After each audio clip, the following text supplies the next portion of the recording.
মুড়ি সঙ্গে আদা চা। আর এখন আমার এই কাপটা ফেভারিট হয়েছে, মানে যে কাপটা আমার ছিল, মানে যে কাপে আমি আগে চা খেতাম সেটা ভেঙে গেছে, আর সেটা ভেঙে গেছে আমার কাছে, ভেঙে যায়নি, ভেঙে দিয়েছি, রাখবে না যাই, হ্যাঁ ঘরের সঙ্গে ঝগড়া করে কাপ ভেঙে দিয়েছি। আরও তো আছে, এটাও করে দেবে যাবে, কিন্তু না, নিজের রাগকে কন্ট্রোল করছে আর কি।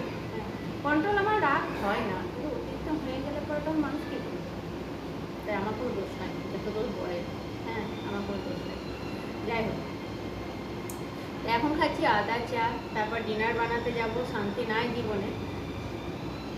এই কথাটা আমার মুখে তোমরা প্রায় শুনেছ যে শান্তি নাই, সত্যি শান্তি নাই তো, শান্তি নাই তো শান্তি আছে বলবো আমি? নেই শান্তি আমার জীবনে বলেই আমি বলি আমার শান্তি নেই। যাই, ডিনারে কি হবে আমি জানি না, তার জন্য কী বানাবো, মুড়ি খাইয়ে দেবো ওদেরকে সবকে।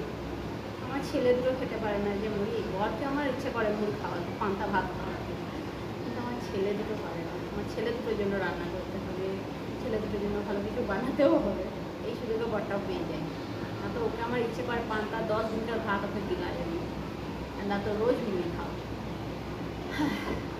চলো আদা চা খেয়ে নিই, অনেক হয়ে গেল বরের নিন্দে। হ্যাঁ, আদা চা খেয়ে নিই, তারপরে ডিনার বানাবো।